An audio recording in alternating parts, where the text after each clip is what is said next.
Jacqueline Lamba est née à Paris en 1910. Après avoir suivi des études artistiques à l'école de l'Union des Arts Décoratifs, elle rencontre André Breton en 1934. Ils se marient la même année et de leur union naîtra Aube en 1935. André Breton lui dédie le livre L'amour fou et les poèmes L'air de l'eau et Fata Morgana. Elle partage l'activité du groupe surréaliste jusqu'en 1941, année de l'exil aux États-Unis. À New York, elle rencontre le jeune sculpteur américain David Hare, décide de vivre avec lui et de se consacrer à la peinture.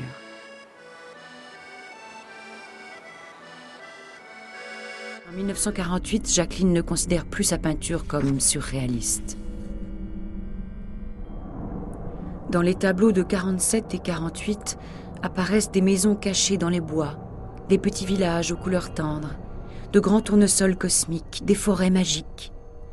Aux formes découpées et pointues des années 43 succèdent des cercles, des lunes, des planètes tout en rondeur, suggérant la maternité de Jacqueline.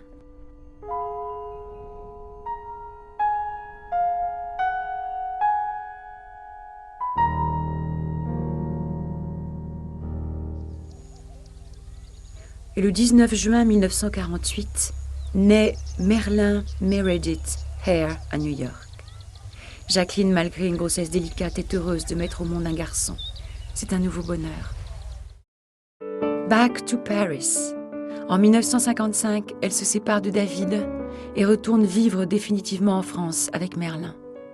Elle s'installe au 46 de la rue Gay-Lussac, dans le quartier latin.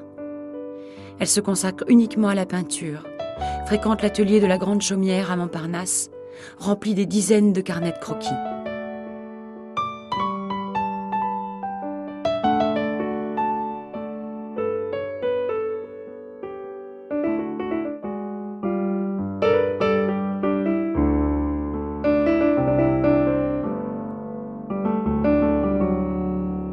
Elle explore de multiples directions, utilise toutes les techniques, le pastel, la gouache, l'aquarelle, le dessin à l'encre de Chine, la peinture à l'huile. Ses toiles très colorées subissent souvent l'influence de Picasso, parfois celle de Matisse et des fauvistes. Elle cherche, elle se cherche. En 1962, elle trouve son style définitif, abandonne les natures mortes et les nues, et peint uniquement la nature, les paysages, les montagnes, les sources, les nuages et les ciels. Sa palette s'enrichit d'ocre et de vert, de rose, de rouge et de noir. Les toiles sont rythmées par une constellation de taches et de points lumineux blancs et noirs. Les lointains et les lignes d'horizon s'évanouissent dans les nuées. Un sentiment d'éternité se dégage de ses œuvres. Elle peignait la nature, elle allait dans le sud pour regarder à Simiane donc la nature du haut de la tour, elle regardait la nature et pendant 3-4 mois, et c'était suffisant pour qu'elle revienne à Paris pendant 8 mois, et elle avait quelques croquis, elle avait des tableaux commencés, mais c'était assez pour la porter pendant tout ce temps en ville. Et la ville aussi, parce qu'elle aimait les hommes, elle aimait l'humanité en général, la ville était aussi très importante pour elle. Et en fait, pendant la dernière moitié de sa vie, c'était une recluse. Elle peignait et ne voyait personne, et elle ne faisait pas ce qu'il fallait pour être connue. Elle le savait très bien d'ailleurs.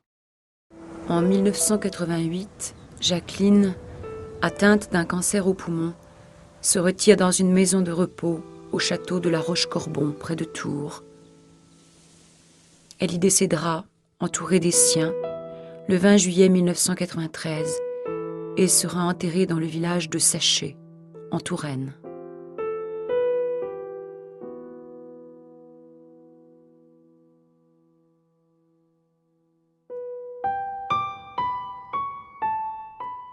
Le secret, écrivait-elle, serait de capter sur une toile chaque forme dans sa lumière, c'est-à-dire le moment précis où la lumière devient la forme. Ce serait comme de voir un arc-en-ciel en pleine nuit.